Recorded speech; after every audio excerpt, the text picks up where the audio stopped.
Today we're going to cover the sidekick series in the Pilates Mat work to celebrate March Madness month. And this doesn't necessarily look a whole lot different for someone with osteoporosis than it does for anyone else. It just might mean we have to find a little more focus in our torso, which everyone should be doing. So we're going to lay you might want a blanket if you need. We're going to lay on our sides. And ideally, the head is in the hand. If this is not comfortable for you, whether it's your shoulder or your neck, you could take your blanket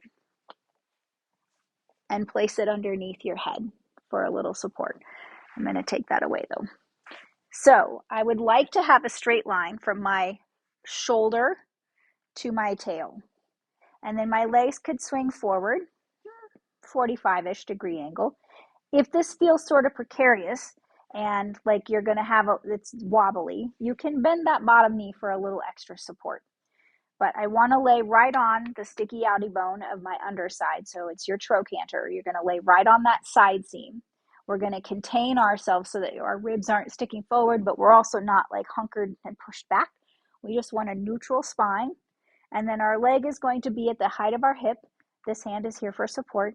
And we're going to bring that leg forward, and we're going to bring the leg back while not moving this, right? You're not moving your torso, you're moving your leg bone. We did this when we did our single leg, what is it called?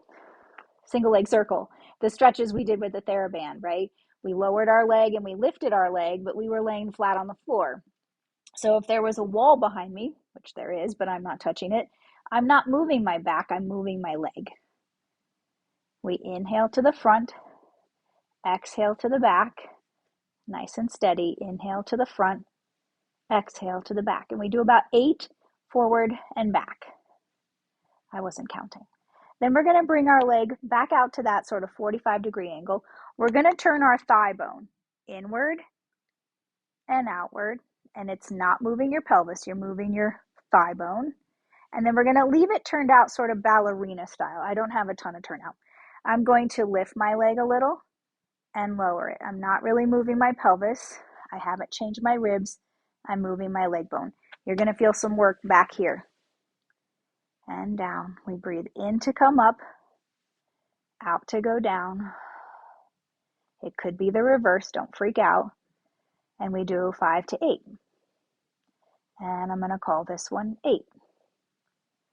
And then we'll rest. And then we're going to do these on the other side. There's definitely more to the series. There's plenty of options for your side leg kicks. So for those of you who are used to doing Pilates, you're like, wait, she didn't do them all. No, I did not do them all. For the sake of this video, we're just doing a few. So you're going to lay right on your side seam. You can have the blanket for your head if you need it. The bottom leg can be bent. It could also be straight if you'd like a little more challenge. All right, I'm going to bend mine because it's kind of nice to really give myself some solidity here, some solidness. All right, so your leg is going to lift just to the height of your hip. It doesn't need to be higher, height of your hip. Hand is on the mat for support, and we're going to swing forward and back. And I shouldn't, swing isn't really the right word. We're moving with control the leg forward and with the control of the leg back. We're not moving our torso. I'm right on the side seam. Breathing in to come to the front. Breathing out to go to the back. It could be the reverse. Don't freak out. And we're going to do 5 to 8. Stop before you're tired. It can be a much smaller motion, right? If you have any discomfort, make it small, right? And then we'll call this one 8. And then we're going to bring the leg back out to that 45-degree angle. We're going to turn the thigh bone inward, turn the thigh bone outward, inward, outward. And then we're going to leave it turned outward. I'm not going to move my pelvis or my ribs. I'm going to move my leg bone up and down and up. It's not a very big motion. If you can really kick high, your leg can go up, but your pelvis is going to move closer to your rib cage. Right, up and down. And maybe that was 6, 7, and 8. And that side felt a little more tired because when we're laying on the side, it's pushing into the mat to help us stay stable. So when I was laying on it, it was working, and then I'm using it and it's working. So that side felt a little more fatigued than this one. All right, that is our sidekick series for our March Madness week.